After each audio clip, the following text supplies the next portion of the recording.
But now we have one branch of the executive that's more powerful than the Congress and more powerful than the courts.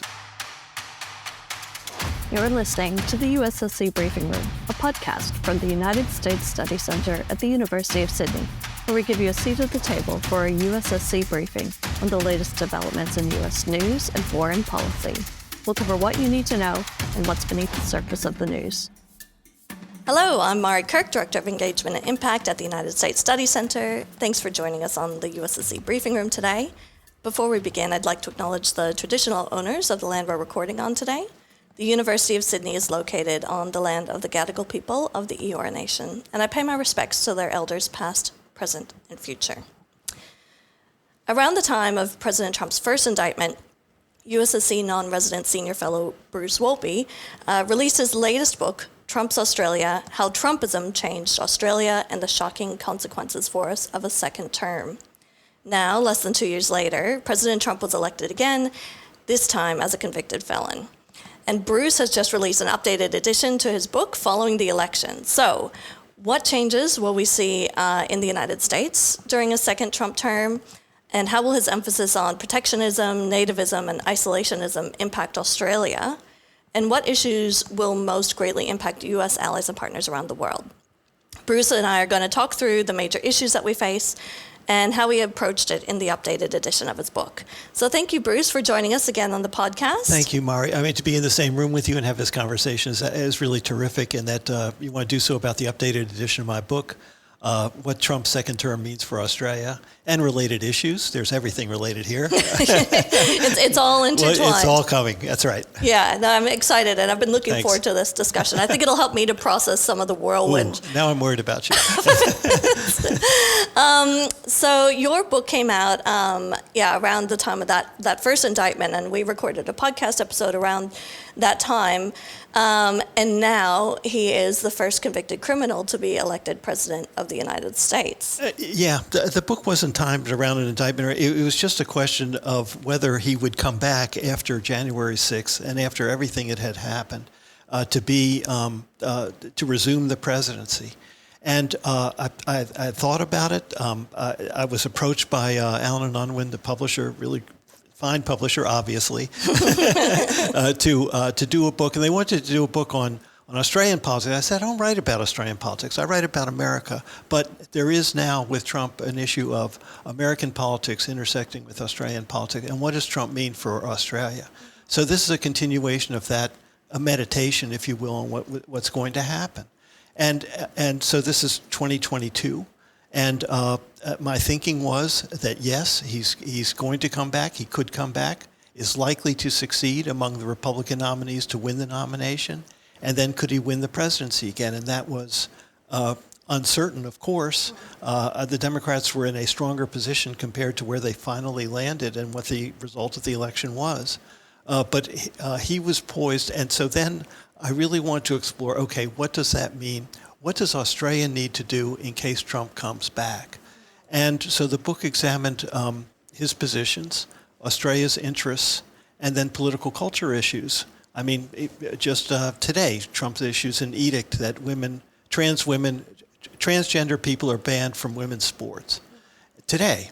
And so that's going to provoke a debate here. So there are all these cultural issues, and that's a very serious issue, and there are even more serious issues. Abortion showed up in the Queensland state election in November last year. Well, where does that come from? And so it was a meditation on all of that. And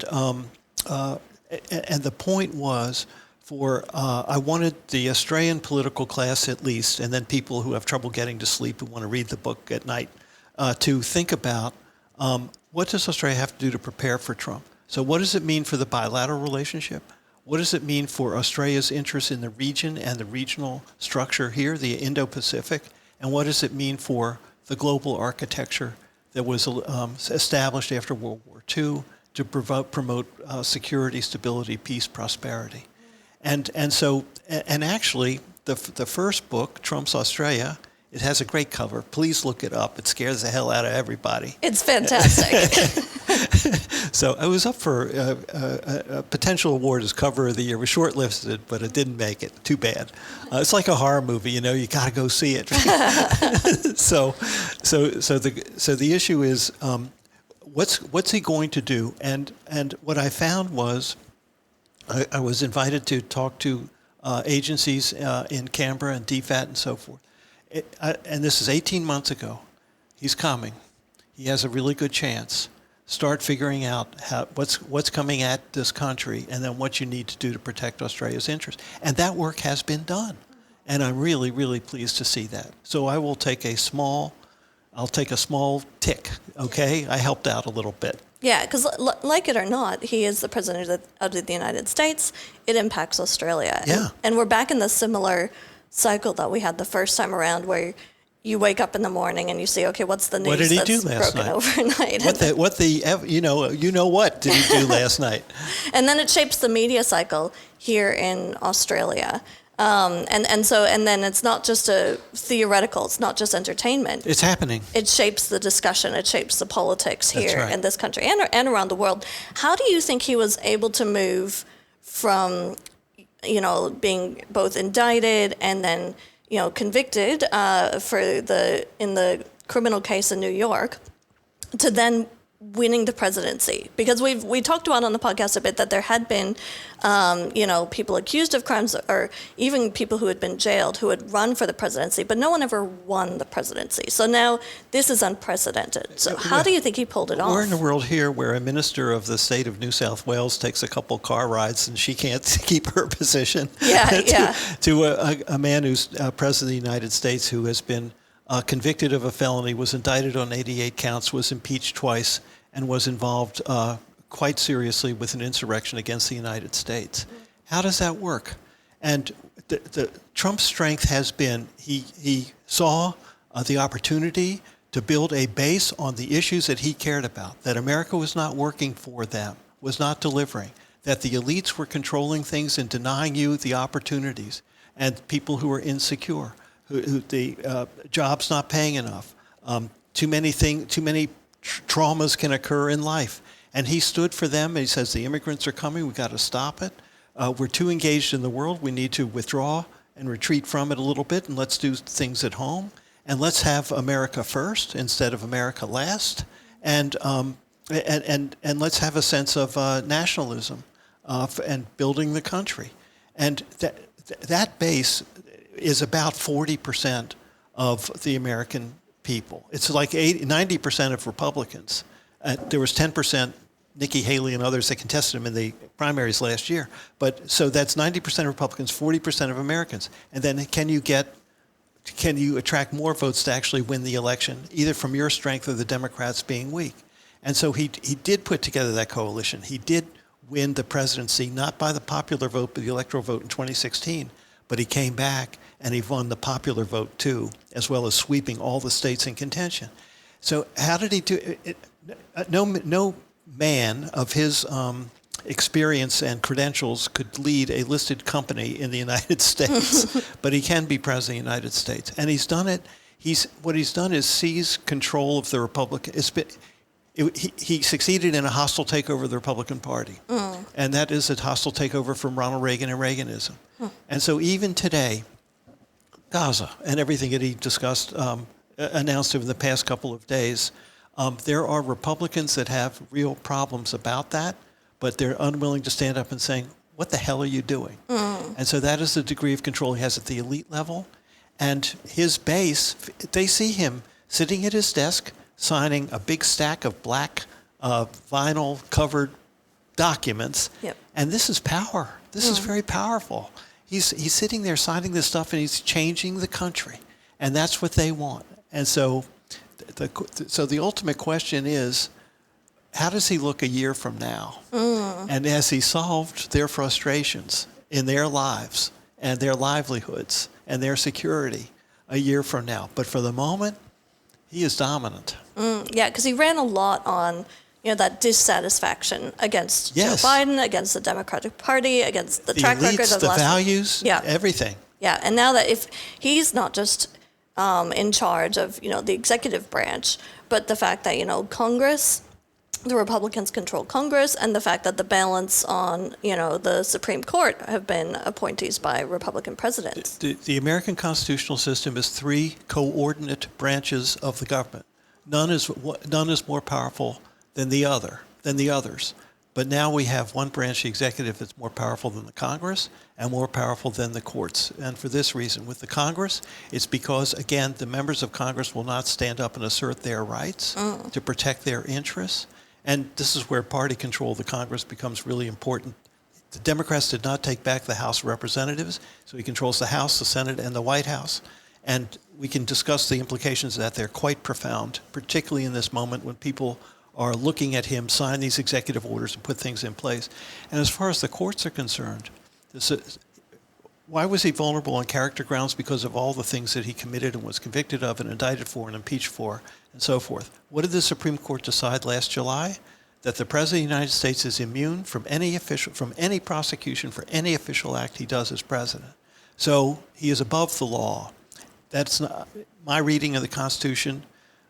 I'm a strict constructionist, as you know. My reading of the Constitution is that this is not what the founders intended. They did not want a king. They wanted a president.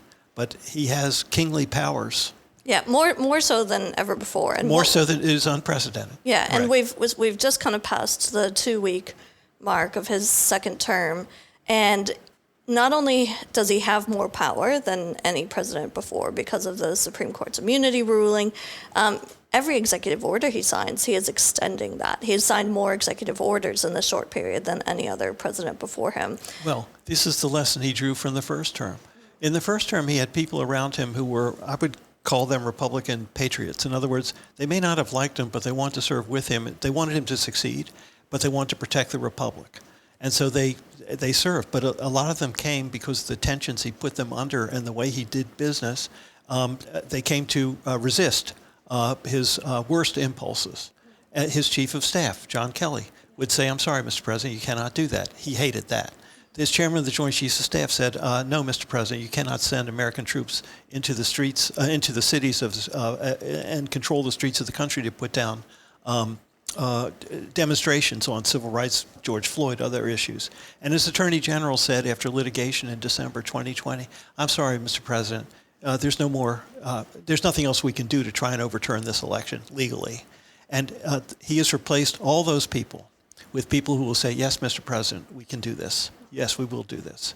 And what you also saw, Trump is not stupid. He is one of the most canny, cunning people that you've seen, and he understands. He learned a lot being president, and the lesson he learned was, I need loyalty, and I need scope, and I want to do things right and fast. And he's hired a chief of staff, Susie Wiles, who was co-campaign director. She's immensely capable. She knows, a process has been set up that allows him to be Trump at his zenith, and it's working for him. And that, that Trump at his zenith, and also the power of the American president at its zenith, that kind of gets to the biggest difference we have between, the American political system and the Australian political system, because they have the president and those three branches of government like that, whereas here we have kind of the Westminster system. We've got the parliamentarian system, and the party leader of the majority party becomes the prime minister. That's right.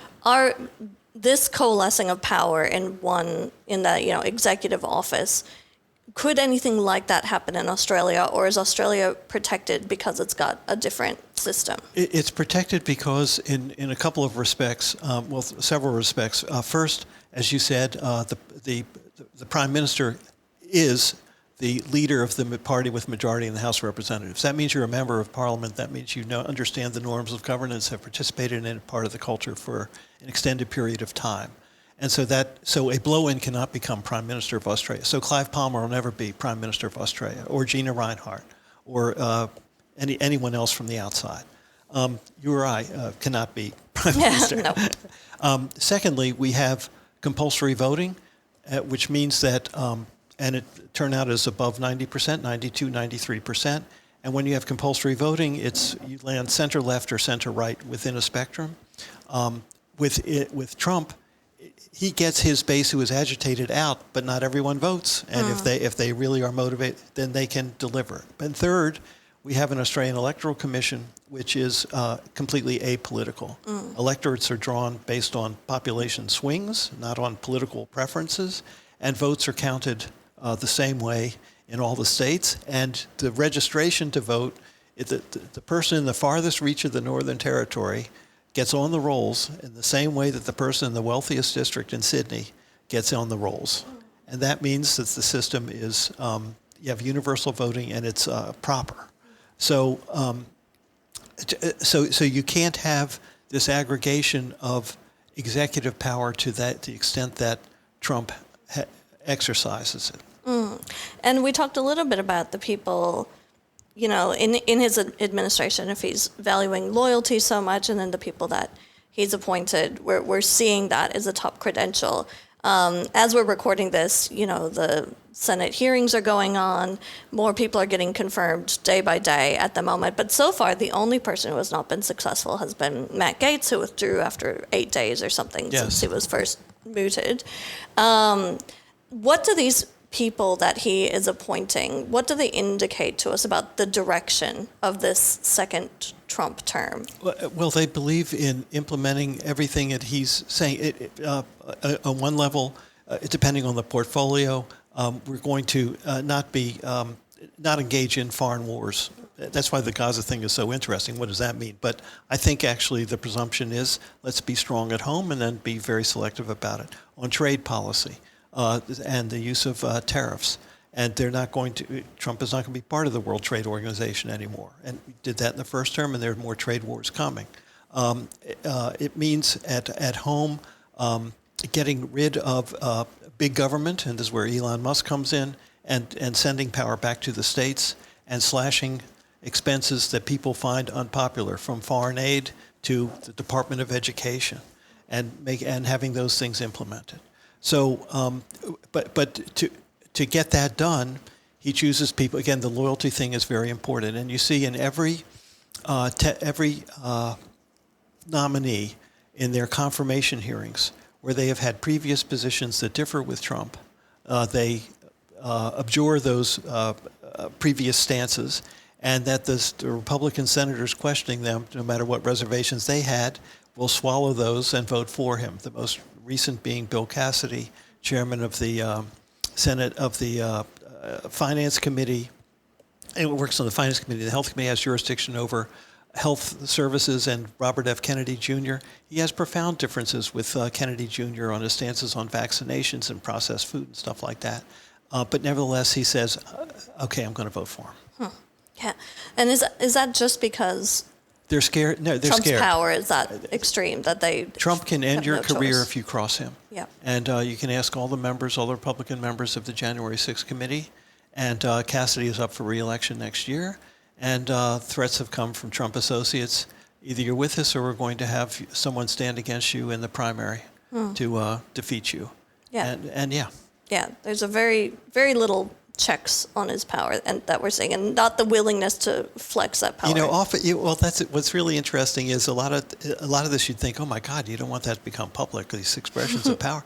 Trump commits things in broad daylight, and that's his modus operandi. He doesn't hide anything. Yep, it's out there.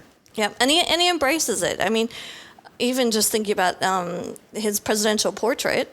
And that he tried to recreate. Well, looked like his mugshot. And that was intentional. I wondered how many takes they had to do that. But he's so intentional about the visual side of things. But that's a choice. He takes even the negative things and then he uses it to motivate and inspire, and to his advantage. Which culminated in the assassination attempt in Pennsylvania, when he is almost killed. He's bleeding, and he has enough courage, stamina, whatever, adrenaline pumping through him, no doubt, to stand up and say, fight, fight, fight. And that is when he truly sealed the deal with the 45, 46, 47% of Americans who would vote for him. They respected that. And that was quite a moment. Yeah, it really was a massive turning point. You mentioned tariffs a little bit ago, which were a hallmark of the first Trump administration. Yes. And now this week we've seen a lot going on with tariffs again. There were planned tariffs against Canada and Mexico, but they had a negotiation, kind of a deal at the 11th hour. So they've paused that for a month. And said that there will be more troops going to police the border to help stem the flow of illegal migration and the drugs, fentanyl, and whatever coming Yes. through the border. However, trade tariffs are also threatened against China, and those are now in effect. And China then very quickly responded with retaliatory tariffs, like 15% on U.S. coal and LNG. So this does, if this is what happens where there are tariffs and then retaliatory tariffs, that it would be the start of a trade war. If there's this trade tension or a trade war between the U.S. and China, how would that impact Australia? I'm going to discuss it generally first, and we'll come back to Australia. I mean, in general terms, Trump loves tariffs. I mean, he has for decades. Yeah. And in the first term, it was huge. We had trade wars. And guess what? The EU is coming next, okay? So stand by. But what he's found is, and he says tariff is the most beautiful word in the English, in the dictionary. I guess his dictionary must be really small compared to the compact version. So he loves it.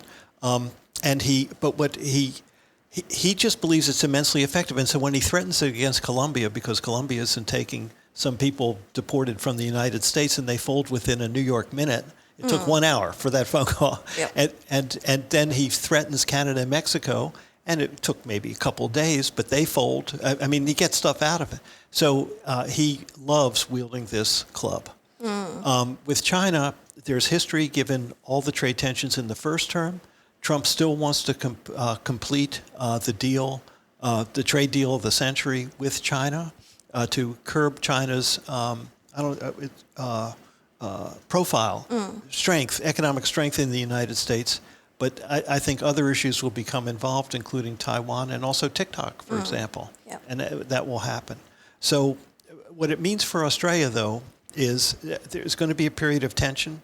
If the Chinese economy is weakened because of it and their productive capacity diminishes, does that mean what's the opportunity for Australia's growth in that market? If they're subdued in China, does that hurt Australia? And I think people are trying to figure that out. But the point is, these kinds of trade tensions are bad for a robust global economy. So we can't, Australia is a trading nation, does not benefit from this. Now, the interesting question is going to be, with this country directly, Trump has said he campaigned on universal tariffs on all imports in the United States between 10 and 25%. So is Australia vulnerable to that? Will he impose tariffs on Australia, even though we have a free trade agreement between the two countries that is now 20 years old? Happy anniversary. Yeah, we just crossed the anniversary. How about that? I feel better. Do you feel better? Yeah. So we have that, and Australia has, or the U.S. has a trade surplus with Australia. There's no, Trump rails against, they're taking advantage of us. You know, they're eating our lunch. We have a trade deficit. We're in terrible with Australia, the United States has a trade surplus. So there is no basis. There is no way that it can be justified that Trump would impose tariffs on Australia. So this is going to be a moment of truth in the economic relationship, and it's coming. And so I think people in Canberra have been working on this for a long, long time now, the past 18 months. And I think they know what they're going to do. And we will see whether, in fact, they have to do it. Yeah, and when it comes to the U.S.-Australia relationship, one of the things that's front of mind is obviously AUKUS, the AUKUS agreement between Australia, the United States, and the U.K. Trump loves to define himself by being a deal maker. You know, his book, The Art of the Deal. And some pitch AUKUS as saying, well, it's this deal that's been struck. You know, Australia is paying for these submarines, which is an investment in the U.S. military system. Where's your stance in terms of the prospects for AUKUS under a Trump administration? I think all the initial readings are that AUKUS is in good shape with Trump. You had Penny Wong invited, you know, she was there were only 4 foreign ministers invited to the inauguration. Those were the Quad foreign ministers. She was there, excellent. She met with the Secretary of State on his first day, excellent. Richard Marles is en route to the United States, if not there already, and he will meet with the Defense Secretary Hegseth and others, and I think that's just terrific work, and there will be very honest discussions. I think there's two issues that will come up that Trump will navigate through, but I don't think AUKUS is in peril. First, AUKUS was a Biden idea, and I don't think he likes that at all. Yeah. Second, though, there's always, in America First, you always want a tilt of things to America's value. Yeah. And shouldn't we get a little more? And Yeah. so I think the question is, where's the money flowing? Where are the jobs flowing? How's the technology flowing? Are we being compensated enough? And are we having an increase to our productive capacity in the United States? So I think he'll cast an eye over it and say, tweak this, tweak that, tweak that. And then rebrand it? And then of course, absolutely. Traucus. Trumpus. No, Traucus, I think is good, okay? Yeah, that works. Let's see if that emerges. Yeah, no, absolutely. But yeah, I think the signs are positive. And Australia, I mean, one thing that they did really well in the first Trump term was that relationship with Trump. Australia, it was so well handled. The two ambassadors, Hockey and Sinodinos, did outstanding. Joe, to his credit, he was a real patriot. He lost every golf game he did to Trump. He was just outstanding. But the work, this was when aluminum in the American pronunciation and some aluminium. Yeah, that too, and some other stuff that was going to be hit. And they really went to work, and they did it. And so they know how to pull the levers. Yep. And they're really good at it. And that expertise is going to be called on again. Yeah, and they're being very proactive this time as well, and having those meetings. That relationship is critical. Yes. Yes. Now, you talk a fair bit about healthcare in your updated sections of the book. The healthcare chapter was written by my wife, Leslie Russell. Oh, so I wanted fantastic. her to. She's a public health policy maven and expert, and that as an issue area is crucial. So yes, I'm very proud that it's in the book. Yeah, it's fascinating because, as we speak, RFK Jr. is, maybe going to be confirmed as Health and Human Services Secretary. So he's been having his hearings, and it's not clear yet whether he'll make it up or not, but there's certainly a chance he'd get appointed. And he really would be very different from any other Health and Human Services Secretary we've had before. What sort of changes do you think we'd see in that sector if he is appointed? Well, I think he will use the agencies and the bureaucracy to ventilate anti-science practices, theories, concerns, and suddenly they become competitive options compared to normal science. Let's not mince words here. Trump wanted to take a baseball bat to Anthony Fauci and everything that was done with COVID. And Robert F. Kennedy Jr. is his agent. Yep. And we've already seen that Trump, in his magnificent generosity, has withdrawn Fauci's security detail. He Yep. has threats against his life. So does the former chairman of the Joint Chiefs of Staff. And they've been removed. So Trump wants these people discredited, and he wants an airing of other viewpoints on public health matters, and Kennedy's going to give him that.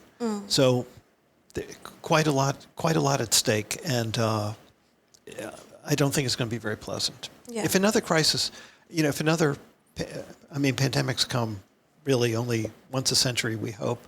But if there's a food or health crisis, it's going to be very interesting to see exactly what Kennedy does and then how it differs with what happened previously. And my last question before I get to your by the numbers stat is, does Donald Trump's re-election increase the chances that we could see a Trumpian figure emerge in Australia? I don't think so. Again, the cultures, the political cultures, the systems are different. Someone like Trump cannot become prime minister. But what we have is what you started from when we wake up in the morning and we hear things. It infects our thinking, our attitudes, our eyesight as to what we're seeing, hearing, and listening to. And it does change the contours and texture of debate.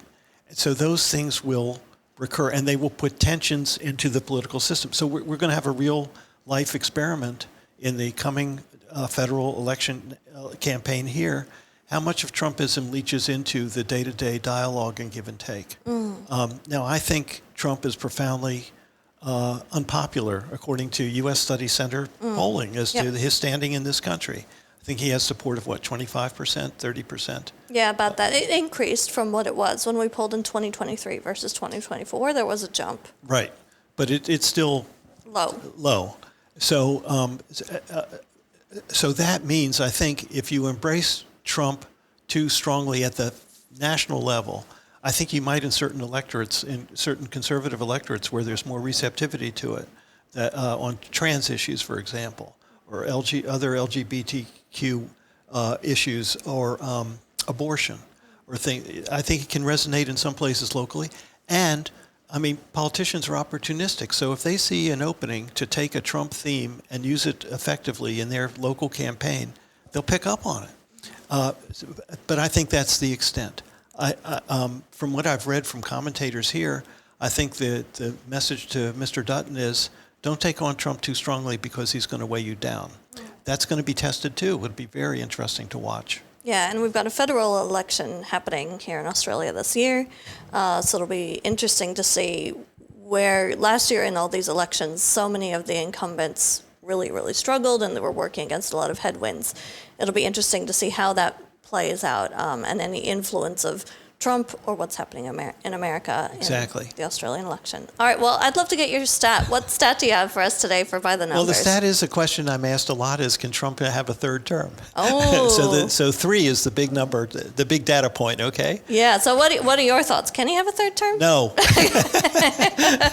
Will he try for a third term? No. Okay. He won't. I think he's already said that, look, he's 78 years old. If he lasts the term, 82. Yeah. And I just can't see it. And I also can't see, I mean, politics is well, what is the lesson that Republicans take from Joe Biden's travails last year? Don't let him stay too long because he'll drag your party down. Yeah. And so even if Trump indicates a desire to stay and continue the fight, well, you have a vice president and you have a whole bunch of other, I would say there are about 40 other Republican senators who would kind of like to get into it. And so I think, no, he would be challenged in primaries and saying, we love you, but get the hell out of the way. Okay, well, we'll wait and see what happens in 2028. So I'd encourage, if you enjoyed this discussion today. Can I make one point on Congress before we go away? Please do. Okay. The Republicans control the House and the Senate and the White House. Same thing as in the first term. But as we see the immense reaction to Trump's executive orders these first 3 weeks in office and what he's done, there is the Democrats, first it's called flooding the zone, and Trump is just dominating space and everything. And then it's, and he's putting things out at an enormous rate, and everyone says it's like sipping from a fire hose. They can't focus on it. There's no one thing that he's doing to aggregate around. And there's no leader. So there's no Nancy Pelosi, there's no Joe Biden, there's no Kamala Harris. It's Hakeem Jeffries and Schumer. And so there's no leadership to do it. So the Democrats are stuck. And by not controlling the House, if they control the House, they would control the committees. They have jurisdiction over everything that Trump is doing, and they would haul those secretaries up and saying, what the hell are you doing? That's not happening. So there are big consequences from the Democrats failing to take the House by like 3 seats. Wow. No, so 3, again, is the magic number. There you go, 3. 3 is the number of the day. Think 3 today. Okay. Well, thank you again, Bruce. Always great to talk to you, and I hope you have a great rest of your week. Hope you have a great 4 years. Thanks. Bye. If you enjoyed this discussion today, go and look for the updated copy of Bruce's book, What Trump's Second Term Means for Australia. It's available in a lot of bookstores and, of course, online. And as we wrap up, I'd just like to point out a couple of other podcasts that might be of interest. Our CEO, Dr. Michael Green, is co-host of the Asia Chessboard podcast. And I'd also recommend checking out our USSC Live podcast series, which runs recordings from our live events, including the Sydney International Strategy Forum from last year. And Bruce was a panelist on that, talking about what to expect in this next Trump term. Or in Congress, in this new Congress that we have. So you can also find those recordings on YouTube as well.